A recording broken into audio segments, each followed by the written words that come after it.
Praise اس God. لیے نیا عہد نامے کے اندر جو ہے معافی وہ خداوند یسوع مسیح کی قربانی کے وسیلہ سے ہمیں ملتی ہے، اور اس کے خون کے وسیلہ سے ہمیں رہائی ملتی ہے. اور ہم دیکھتے ہیں کہ پرانے عہد نامے کے اندر جب قربانی دی جاتی تو انسان کے گناہ ڈھانپ دیے جاتے تھے. جیسے یہ میرے سامنے بائبل مقدس ہے، اس کے اوپر ایک پردہ ڈال دیا جائے لیکن بائبل مقدس نیچے موجود ہے. اسی طرح ڈھانپ دیے جاتے تھے گناہ، لیکن گناہ موجود رہتا تھا. نئے عہد نامے کی یہ صفت ہے. خداوند یسوع مسیح کا خون ہمیں ساری ناراستی سے پاک اور صاف کر دینے کی قدرت رکھتا ہے. گناہ کا کوئی نشان باقی نہیں رہتا. نئے عہد کے اندر یہ خوبی ہے کہ ہمارے گناہ مکمل طور پر مٹائے جاتے ہیں. آمین. پریز گاڈ.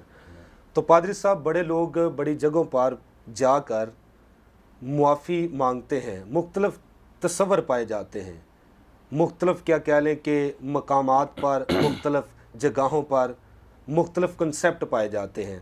اصل میں اکارڈنگ ٹو دا بائبل معافی کس طرح ہم حاصل کر سکتے ہیں؟ جتنے ناظرین ہمیں واچ کر رہے ہیں، میں چاہتا ہوں کہ ان کو بتائیں بائبل کے مطابق انسان کس طرح معافی حاصل کر سکتا ہے. جی، بائبل کے مطابق انسان جو ہے معافی حاصل کر سکے تو سب سے پہلی بات ہے کہ وہ اپنے گناہ کا اعتراف کرے کہ مجھ سے غلطی ہوئی ہے. اور پھر اس کے بعد وہ خداوند اپنے خدا کی حضوری میں جھکے اور اس سے معافی مانگے، کیونکہ جس کا گناہ کیا ہے اسی ہی سے معافی مانگنی ہے. اگر کسی انسان کا گناہ کیا ہے تو پھر انسان سے اس کی معافی مانگی جائے، اور اگر خدا کا گناہ کیا ہے تو پھر اس کی معافی بھی خداوند خدا ہی سے مانگنے کی ضرورت ہے، اور خداوند خدا ہی اسے معاف کر سکتا ہے. آمین. تو معافی کی بنیاد ہم دیکھتے ہیں، اگر ہم عمارت بناتے ہیں یا کوئی بھی چیز اسٹیبلش کرتے ہیں تو اس کی بنیاد کو پہلے دیکھا جاتا ہے، اس کو بنیاد کو مضبوط بنایا جاتا ہے. کوئی بھی چیز ہے تو یہ جو لفظ معافی ہے تو اس کی بنیاد کس چیز پر رکھی جاتی ہے؟ اس کے بارے میں آپ کیا ناظرین کو کہیں گے؟ بائبل مقدس میں اگر ہم زبور 103 کا مطالعہ کریں تو وہاں پر لکھا ہوا ہے کہ خدا رحیم ہے، خدا ترس کھانے والا خدا ہے. کلام میں یہ بھی لکھا ہے خدا قہر کرنے میں دھیما اور شفقت میں غنی ہے. خدا نہیں چاہتا کہ کسی کی ہلاکت ہو، کیونکہ گناہ اگر انسان کرتا ہے تو گناہ کی وجہ سے ہلاکت آتی ہے. پر خداوند ہمارا خدا جو ہے وہ رحیم ہے، وہ ترس سے بھرا ہوا خدا ہے، اور خدا کے ترس اور اس کے رحم کی بنیاد پر معافی جو ہے وہ دی جاتی ہے. اور پھر اس کے علاوہ خدا جو ہے وہ عادل بھی ہے، اور وہ اپنے عدل کے تقاضوں کو بھی پورا کرتا ہے. تو اس لیے معافی تو دی جاتی ہے لیکن اس کے لیے کفارے کا ہونا بہت ہی ضرور ہے تاکہ عدل جو ہے وہ بھی قائم رہے. اور اس کے علاوہ خدا جو ہے اس نے معافی کی بنیاد اپنے بیٹے کے وسیلہ سے بھی رکھی ہے. وہ بھی اس نے اپنے پیارے بیٹے کو بھیج دیا تاکہ اس کے قربانی دینے سے بھی ہمیں رہائی مل جائے. تو پادری صاحب، بڑی خوبصورت باتیں آپ ہمارے ناظرین کو بتا رہے ہیں معافی کے تعلق سے. تو معافی کی کاملیت کے تعلق سے آپ کیا روشنی ڈالیں گے؟ اس کے بارے میں کیا ناظرین کو کہیں گے؟ بہت ہی اچھا سوال ہے. اب اگر ہم اس دنیا کے اندر دیکھیں تو اگر کسی نے کسی کا قرض دینا ہے جی جی اور وہ دے نہیں پا رہا، جی جی تو جب کچھ پنچایتی فیصلے ہوتے ہیں تو اس کے اندر یہ بات ہوتی ہے کہ چلیں آپ ایسا کریں، کچھ رعایت کر دیں. جی جی مثال کے طور پر اگر کسی شخص نے کوئی 10,000 روپیہ کسی کا دینا ہے تو وہ کہتا ہے کہ چلیں چوتھائی حصہ معاف کیا، 2,500 معاف کیا اور 7,500 آپ واپس دے دیں. جی جی یا پھر یہ بھی ہو سکتا ہے کہ آپ کو ہاف جو ہے وہ معاف کیا، 5,000 معاف کیا اور 5,000 آپ نے واپس دینا ہے. اور اس سے آگے بھی بات ہو سکتی ہے کہ بندہ اس قابل بھی نہیں کہ وہ 5,000 دے سکے. یہ بھی ہو سکتا ہے کہ چلیں آپ چوتھائی سے 75% معاف کیا، جی حتیٰ کہ 99% کی معافی دی جائے، چلیں کچھ نہ کچھ تو دے دیں. آمین. یعنی 1%. لیکن میرے اور آپ کے خدا کی یہ صفت ہے، اس کی یہ خوبی ہے جب وہ معاف کرتا ہے تو وہ مکمل طور پر معاف کرتا ہے، کمپلیٹ آزادی دیتا ہے. اس کی معافی جو ہے وہ چوتھائی حصہ نہیں ہے، یا آدھا حصہ نہیں ہے، یا 75% نہیں ہے، یا 99% نہیں ہے.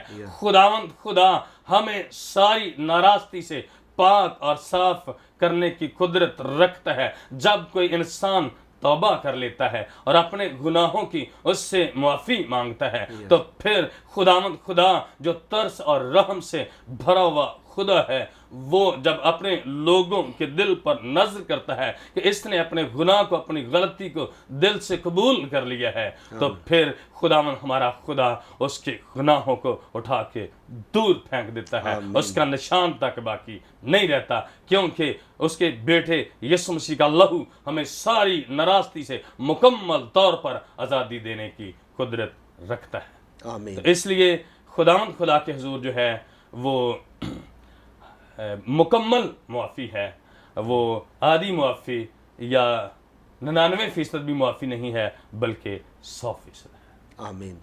تو پادری صاحب، خدا کا بیٹا یسوع مسیح جی جو معافی کا درس دیتا ہے، جی تو میں چاہتا ہوں کہ ہمارے ناظرین کو بتائیں کہ مسیح خداوند معافی کے تعلق سے کیا تعلیم دیتا ہے. آپ اس کو مزید کیسے ڈیفائن کریں گے، کیا کہیں گے ہمارے ناظرین؟ بائبل مقدس کی روشنی میں ہم دیکھتے ہیں ہمارا جو انسانی لیول ہے، جی ہم ایک بار کوئی غلطی کرتا ہے بڑی ہمت کر کے معاف کر دیتے ہیں، اور یا پھر کوئی دوسری بار غلطی کرتا ہے اسے معاف کر دیتے ہیں. جی تو تیسری بار کی ہمارے اندر گنجائش نہیں ہوتی. اور بائبل مقدس کی روشنی میں ہم دیکھتے ہیں خدا کا بندہ پطرس جب خداوند یسوع مسیح کے پاس آیا جی جی تو اس نے آ کے کہا کہ خداوند اگر میرا بھائی میرا گناہ کرے تو میں اسے کتنی بار معاف کر دوں. یس. ہو سکتا ہے کہ اس نے اپنی کیپیسٹی کے حساب سے بات کی، یا جیسے بھی اس نے کہا کہ کیا میں اپنے بھائی کو 7 بار معاف کر دوں. جی جی. تو خداوند یسوع مسیح نے اسے بڑا خوبصورت جواب دیا کہ 7 بار نہیں بلکہ 7 دفعہ کے 70 بار. آمین. مطلب ہے کہ یعنی ہر بار ہی تو نے اپنے بھائی کو معاف کرنا ہے. اور پھر ایک بڑی خوبصورت تمثیل خداوند یسوع مسیح یہاں پر بیان کرتے ہیں جی جی. کہ ایک مالک ہے جس کے نوکر نے 10,000 توڑے اس کے دینے ہیں. جی جی. اور جب مالک نے بلایا 10,000 توڑے لینے کی بات کی تو نوکر جو ہے وہ معافی مانگنے لگا. وہ اس نے اقرار کیا کہ ہاں مالک میں نے تیرا دینا ہے، پر ابھی میرے پاس گنجائش نہیں ہے، میں دے دوں گا. لیکن جب اس کی خستہ حالت کو مالک نے دیکھا تو مالک کا دل جو ہے وہ ترس سے بھر گیا. اس کے دل کے اندر رحم آ گیا اس کے لیے. تو پھر کلام میں لکھا ہے کہ مالک نے اسے کہا جا، تجھ سے میں 1 پائی بھی نہیں لوں گا، تجھے مکمل طور پر آزادی ہے، سارے کا سارا ہی تجھے معاف کیا. اور جب اسے معافی مل گئی تو پھر جب وہ رخصت ہونے لگا، جانے لگا، تو اسی کا ایک اور کولیگ ہے جس سے اس نے 100 دینار لینا ہے. تو اس نے سوچا ہوگا کہ چلے میں اپنا 100 دینار تو لے کے جاؤں.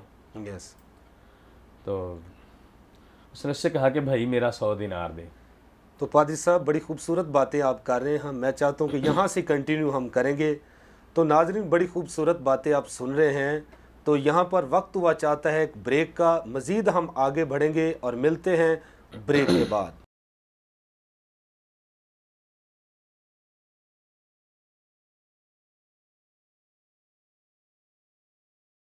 ویلکم بیک ناظرین، آپ دیکھ رہے ہیں پروگرام پرفضل باتیں. تو پادری صاحب بریک پر جانے سے پہلے آپ بڑی خوبصورت تمثیل ہمارے ناظرین تک پہنچا رہے ہیں، تو میں چاہتا ہوں وہیں سے ہم کنٹینیو کریں گے. آگے کیا مزید ناظرین کو آپ کہیں گے؟ جی، بائبل مقدس کی روشنی میں ہم دیکھتے ہیں، میں بتا رہا تھا کہ جب وہ شخص جس کے 10,000 توڑے معاف ہو گئے، جب وہ جانے لگا تو اس کا ایک کولیگ تھا جس سے اس نے 100 دینار لینے تھے. اور اس نے اس سے کہا کہ بھائی میرے 100 دینار جو ہیں وہ مجھے دے دے. تو اس شخص کے پاس بھی 100 دینار نہیں تھے، اس نے بھی سیم وہی کیا جو اس نے اپنے مالک کے سامنے کیا تھا. کہتا ہے ابھی میرے پاس نہیں ہے، مجھے مہلت دیں. ہاں میں نے دینے ضرور ہیں، میں ادا کر دوں گا، پر ابھی میرے پاس دینے کو کچھ نہیں. لیکن کلام مقدس کی روشنی میں ہم دیکھتے ہیں کہ وہ شخص جس کے 10,000 توڑے معاف ہو گئے ہیں اور اس پر مالک نے ترس کھایا، لیکن اس کے دل میں رتی بھر بھی ترس نہیں آیا. اور اس نے کیا کہا؟ کلام مقدس میں لکھا ہے، خدا کا کلام فرماتا ہے اس نے اس کے گلے سے پکڑا، اس کا گلا گھونٹا اور مار پیٹ کرنے لگا اور کہتا ہے جتنی دیر تک تم میرا 100 دینار واپس نہیں کر دے گا تو میری قید میں رہے گا، میں تجھے ہرگز جانے نہیں دوں گا. اور جب یہ سارا ماجرا دیکھا دوسرے لوگوں نے تو لوگ حیران ہوئے کہ ابھی تو اس کو معافی ملی ہے، ابھی تو 10,000 توڑے اس کے معاف ہوئے ہیں اور اس کے فوراً بعد ہی یہ اس بات کو بھول گیا ہے. اسے تو اس کی شکر گزاری کرنی چاہیے تھی، اور جیسا اس کے ساتھ سلوک ہوا ہے اسے بھی دوسرے کے ساتھ ویسا ہی سلوک کرنا چاہیے تھا. جب دوسروں کو اس بات کا دکھ ہوا تو وہ مالک کے پاس چلے گئے جس نے اس کے 10,000 توڑے معاف کیے تھے. تو بتایا کہ جس کو آپ نے معافی دی ہے ابھی اس نے تو آپ کے ایک اور نوکر سے 100 دینار لینا تھا، تو اس نے اس کو پکڑ رکھا ہے اور اس کا گلا گھونٹا ہے اور پھر وہ مار پیٹ کر رہا ہے، لڑائی جھگڑا کر رہا ہے، اور وہ کہتا ہے جتنی دیر تک تو پائی ادا نہ کر دے میں تجھے جانے نہیں دوں گا، تو میری قید میں رہے گا. تو مالک نے جب یہ بات سنی تو پھر مالک کو اس بات پہ غصہ آیا کہ میں نے اس کے ساتھ کیا کیا ہے، لیکن یہ میرا نوکر جو اس نے دوسرے بھائی کے ساتھ کیا سلوک کیا ہے. تو پھر کہا کہ فوراً اسے واپس میرے پاس لے کے آؤ. جب واپس لایا گیا تو ہم کلام مقدس کی روشنی میں دیکھتے ہیں متی کی انجیل کی معرفت کہ جب مالک کے پاس حاضر کیا گیا دوبارہ نوکر، تو مالک نے پوچھا آپ نے میرے کتنے پیسے دینے تھے؟ جب میرا کیا دینا تھا؟ اس نے کہا جی 10,000 توڑے. جب میں نے آپ سے مانگے آپ نے کیا کیا؟ جی میں نے معافی مانگی، میرے پاس نہیں تھے، میں نے مہلت مانگی. تو پھر مالک کہتا ہے میں نے کیا کیا؟ تو وہ کہتا ہے کہ سر آپ نے معاف کر دیا، آپ کی شکر گزاری کرتا ہوں کہ آپ نے معاف کر دیا اور آپ نے مجھے اجازت دے دی، میں آپ کا شکر گزار ہوں. جب مالک نے یہ بات سنی اس سے کہا تو اچھا تو نے اس سے کتنے لینے تھے؟ کہتا ہے جی 100 دینار. تو جب تو نے اس سے مانگے اس نے کیا کیا؟ جی اس نے بھی معافی مانگی، اس نے بھی مہلت مانگی میری طرح. تو جب اس نے بھی معافی مانگی، مہلت مانگی، تو نے اس کے ساتھ کیا کیا؟ تو پھر وہ خاموش تھا، اس کے پاس جواب نہیں تھا. تو مالک کہتا ہے اگر تو نہیں معاف کرتا تو پھر جا میں بھی معاف نہیں کرتا. تو بھی جتنی دیر تک سارے کا سارا جو کچھ تجھ پر آتا ہے تو ادا نہ کر دے تجھے ہرگز اجازت نہیں ملے گی، تو بھی میری قید میں رہے گا. پھنس گیا. وہ پھر سے پھنس گیا. بہتر تو یہی تھا کہ اگر مالک نے اس کے 10,000 توڑے معاف کیے تو اس کی تھوڑی اماؤنٹ تھی، صرف 100 دینار جی، تو اس کو چاہیے تھا وہ معاف کرنا. تو میں اس کو آگے بات کو بڑھاتے ہوئے پادری صاحب یہ کہوں گا کہ جتنے ناظرین اس وقت ہمیں واچ کر رہے ہیں، جی جو شخص معاف کر دیتا ہے، یہ اس تمثیل کو مد نظر رکھتے ہوئے جی جو معاف کر دیتا ہے اسے کیا فائدہ ہے، تو جو معاف نہیں کرتا ہے اس کا کیا نقصان ہوتا ہے، اس کے بارے میں آپ کیا کہیں گے؟